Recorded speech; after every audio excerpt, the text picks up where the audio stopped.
So today we're going to be looking at Snap-on batteries from Amazon. I ended up getting two from Amazon because some of my batteries started to go out. And to get one from Snap-on, they're $120 a piece. If you get one from Snap-on, you can see the logo there. This is Snap-on battery. It's got the logo there and everything. And these on Amazon, I got them for $139 for two. I've been using this for a week, and so far it's been working fine. Let me open up the box, and this is how it comes in just this box. So for the brand, I don't know, it doesn't even have a brand on it. No brand name on it, but I'll leave it on the description. I'll leave the link on the description where I bought them and everything. So there's some right here. I'm not sure the name of the company. It says Contact Wells GN, I guess. But I'll leave the link in the description. That way you guys can find it. And like I said, I did open one. Here's some of the instructions, I guess. Manufacturing information. They're made in where's that at? I don't know, somewhere in China, I suppose. I don't know, Taiwan, Thailand, or something like that. I don't know. Manchester, England, probably there. I don't know. UK. Okay, maybe in the UK. I don't know. But I'll leave the link in the description. Let's move on to the batteries. So here's one of the batteries. They come in a little bag like that. And then they give you instructions too, and warnings and all that stuff. If you guys want to read it, you guys can pause this thing and read it. But let's go from there if you guys want to read the back. So there's that. It comes in a static bag and then static sensitive device. So let's get it open.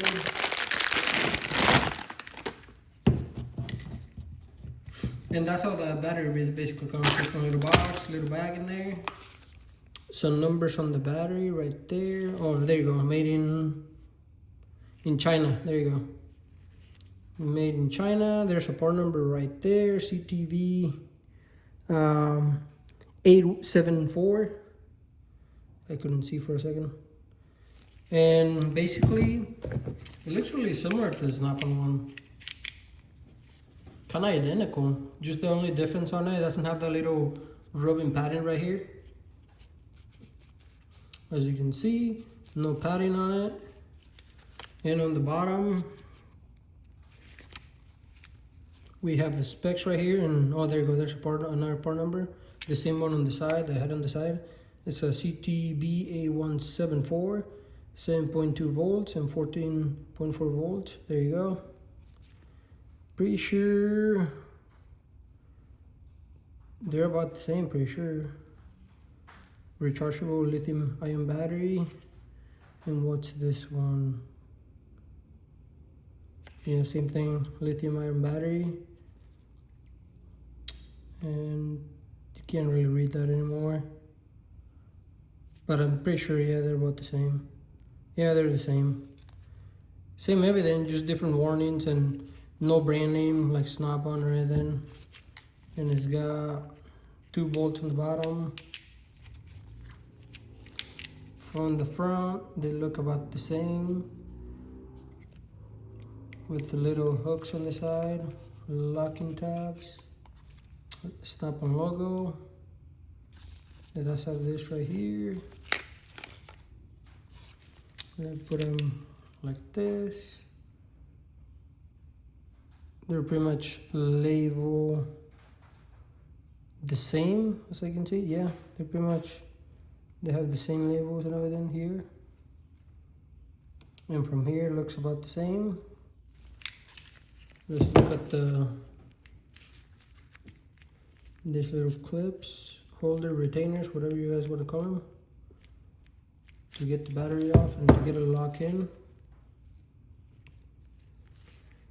As you can see, this one's a little worn out. You can see this one kind of sticking out. Or no, not really, that one's about the same.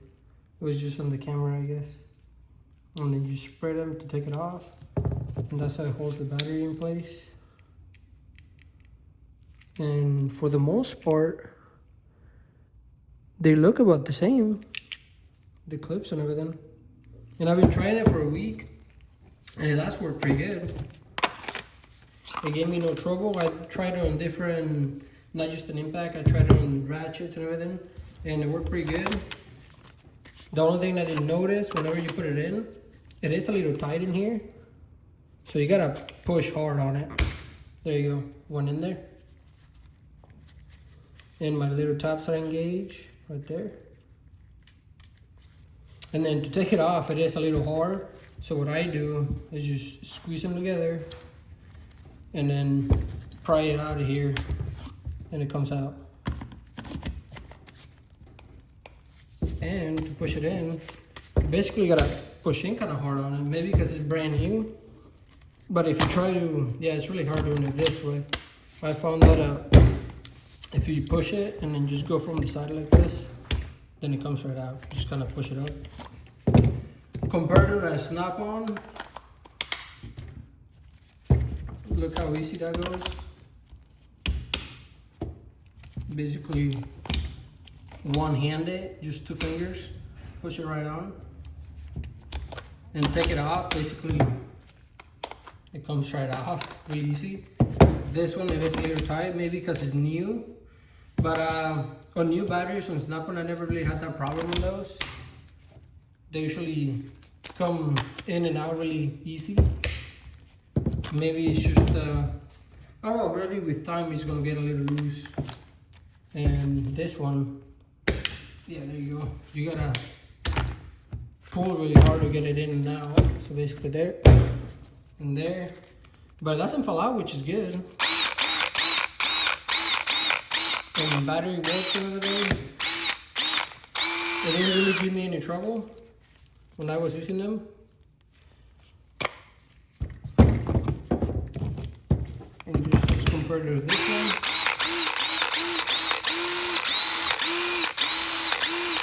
Sounds the same, it feels the same.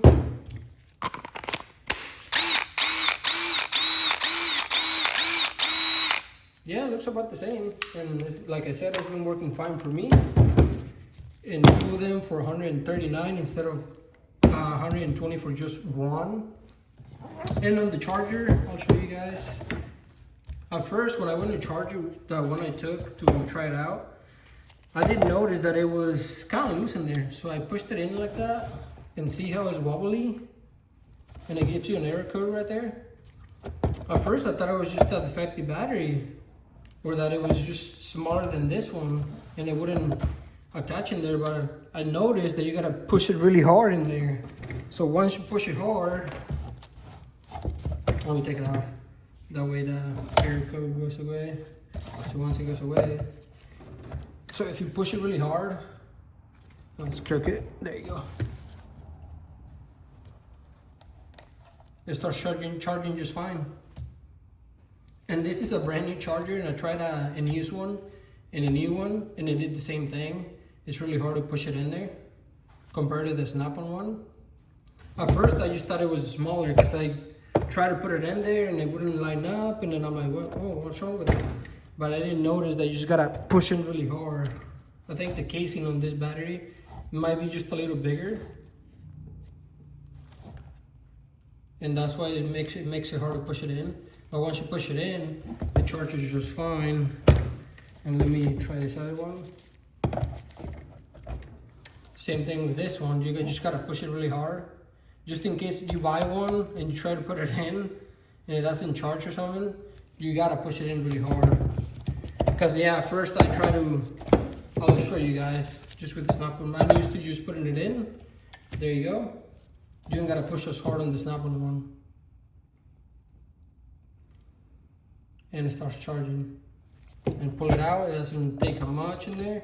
So basically, push it in and put it in. It doesn't take much to put it in compared to this one's. This one you gotta push in really hard.